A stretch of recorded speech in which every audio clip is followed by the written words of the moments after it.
Hi, Assalamualaikum. For the subject of Islamic Wealth Management, our group has chose the Private Retirement Scheme, or known as PRS, as one of the investment product.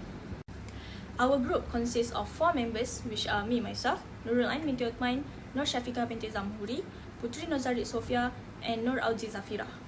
In this presentation, we will cover 6 questions, which are 2 similar products, background of the products, performance of the products for 5 years, features and differences, initial investment amount, and how to invest in the product. What is PRS? PRS is a voluntary long-term investment scheme that helps people to save for retirement. It supplements the mandatory of EPF contribution. Each PRS will include a variety of retirement funds in which individuals can invest based on their own retirement needs, goals, and risk tolerance. The aim is to ensure adequate retirement savings of Malaysians for a sustainable and better quality life in the future. PRS is under the control of the Securities Commission Malaysia, or known as SC, and safeguarded by the scheme trustees. We has identified 2 similar products from different financial institutions, which are KWAP and EPF. KWAP, or known as Kumpulan Wang Persaraan Diperbadankan, is a statutory agency in charge of managing Malaysia's public sector pension program. The primary goal is to ensure that there will be enough money to cover employees' pension after they retire in the future. Employees will receive pension payments equal to a certain percentage of their average income over the last few years of their employment. There are 2 kinds of retirement funds, which are open and closed retirement funds.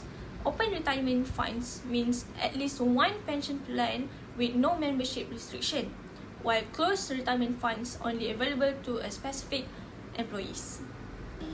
Employee Provident Funds, or known as EPF or KWSP, is a federal statutory entity governed by the Ministry of Finance. The contributions are split into ratio of 70 to 30 into 2 sub-accounts. It is a mandatory saving plans and retirement planning specifically for Malaysian private sector employees. Their vision is to help members achieve a better future with a mission to safeguard members' savings and deliver excellent services. Now let's relook the background of the product, which is PRS. Private retirement schemes are long-term saving and investments plans that are voluntary and can help you save more for retirement. PRS was established in 2012 and aimed to broaden the options available to all Malaysians for supplementing retirement saving in a well-structured environment. Each PRS offers a variety of retirement funds in which individuals can invest based on their personal retirement needs, goals, and risk tolerance. The Private Pension Administrator Malaysia is in charge of all PRS activities, which is PPA. PRS is a private pension industry in the part of the Economic Transformation Program's Entry Points Project 6, which is EPP6, to improve Malaysians' retirement living standards through additional saving.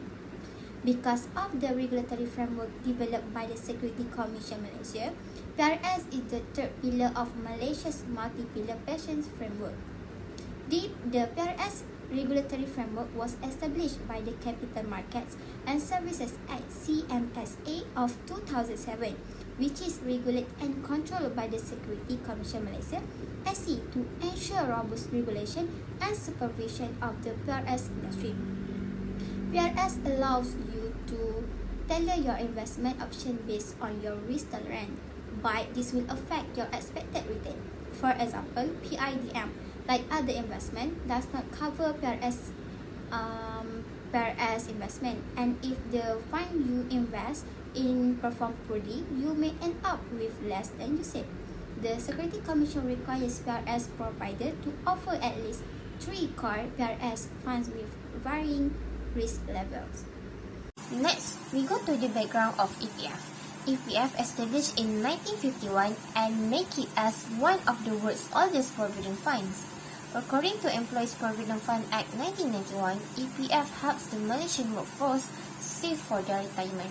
The vision of EPF is to help the members achieve a better future, and for the mission is to safeguard members' savings and deliver excellent services.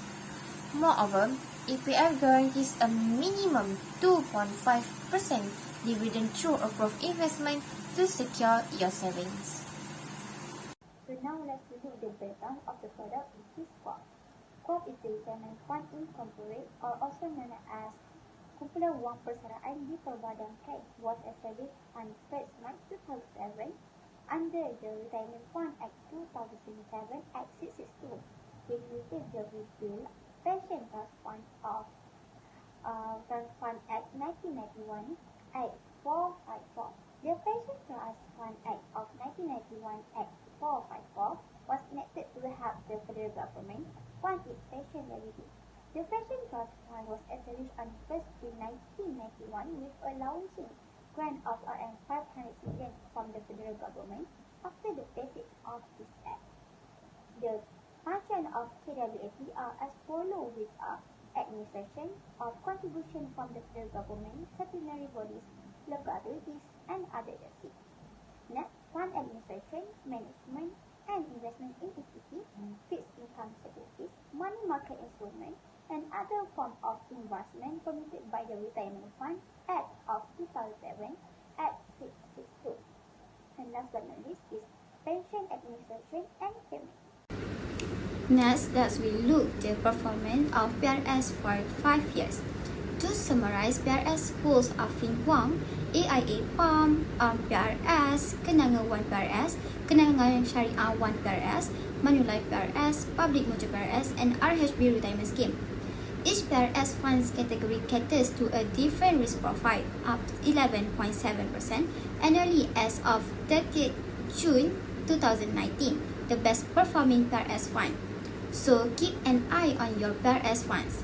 Your saving can be transferred to another PRS provider or within the same PRS provider. The PRS funds return have been mostly positive for the last 5 years. Last year, markets were volatile due to a slew of global and external issues. By ringgit cost averaging, you can ride the market's volatility without being unduly influenced by short-term fund performance.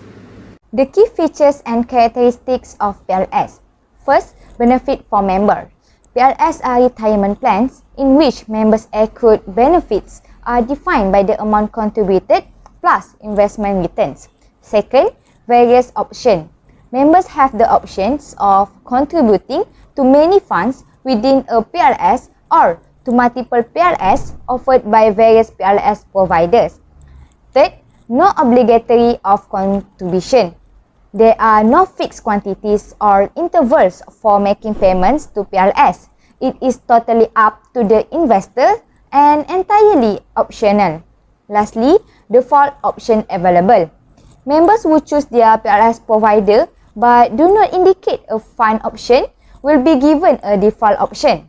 The PRS provider is responsible for switching their members to default funds following their age group. The differences between PRS and EPF. First, company's administrator for PRS is by Private Pension Administrator Malaysia (PPA), while for EPF is by government. Second, eligibility for PRS is a voluntary for Malaysian and non-Malaysians, while EPF is a mandatory for Malaysians and voluntary for non-Malaysians. PRS give choice for contributor to choose their funds based in their risk tolerance, but EPF did not give contributor to choose funds. The dividend for PRS is not guaranteed, but for EPF, the dividend is a guaranteed minimum rate of 2.5%. The amount of initial investment for PRS. The members can start contributing as little as RM100 to the PRS scheme. Employers can make additional contributions to PRS on top of EPF contributions as part of a retentions or remunerations benefits package for chosen employees. For PRS, you can invest whatever amount whenever you choose, unlike the EPF system. That implies you are not under any obligation to set aside an amount of money each month. It all boils down to how much money you are willing to put up. Private Pension Administrator Malaysia (PPA) is a body approved by the Security Commission and serves to protect PRS members' interests and educate the public on PRS. Next, we move to how to invest in PRS scheme. According to PRS, the very first way to start contributing to PRS to sign up with the PRS provider. There are the following PRS providers who the Securities Commission has approved: M Investment Management Sdn Bhd, AIA Pension and Asset Management Sdn Bhd, CIMB Principal Asset Management Bhd, Affin Hwang Asset Management Bhd, and Public Mutual Bhd, and many more. Once the contributor have started their PRS savings, they are automatically given a PRS account. Besides signing up with the PRS provider, they can also sign up through the PRS online enrollment portal. The Private Pension Administration, also known as PPA for PRS, will administer the members' PRS account and provide them with an annual consolidated statement of their PRS account with the PRS provider. In addition, there are numerous considerations while contributing with PRS, including age, personal and household income, risk tolerance, retirement ambitions, and the suitability of the various funds under the various schemes to fulfill your retirement needs. Other than that, under each PRS provider, the members can further choose to devote to one or more funds by either participating based on default option, age-based selection, or selecting a fund based on their preferred choice. Moreover, according to PRS 2021, each PRS provider must offer 3 vital funds as a default option in their PRS. If the contributors choose the default option, they will be assigned to the following core funds based on their age grouping. Based on the diagram, there are 3 core funds, which is Growth Fund for below 45 years old, Moderate Fund for 45 to 44 years old, and Conservative Fund for 55 years old and above. In conclusion, we can see how essential savings are for an after retirement phase to ensure our sustainability to live comfortably and adequately. This is because you will not have any fixed income anymore to support your expenses after you retire, as you will only be dependent on your savings, asset, and investment you accumulated beforehand. PRS has similarity with Employees Provident Funds (EPF) and the Retirement Fund Incorporated (KWAP), as these 3 products' primary function is to manage employee savings for retirement in Malaysia. But the difference is EPF is mandatory for private sector workers and KWAP is mandatory for public sector workers. At the same time, PRS is wholly optional for both private and public sector workers. Through the analysis of private retirement scheme (PRS) as an investment product, we can conclude that it does bring benefits and is recommendable to people. The lowest initial investment amount is only 100 ringgit with no required fixed amount distribution and a particular investment time frame. The investment process is also easy for all. After going through all this information about PRS, we as a group of students unanimously agree to say that PRS a precious and good investment product since 2021. The fact that most Malaysians do not have enough extra funds for retirement, PRS are strongly suggested for individuals who have previously established an emergency reserve and have paid off their high interest debt. Investing in PRS can assist those interested in enhancing their prospect of a comfortable retirement.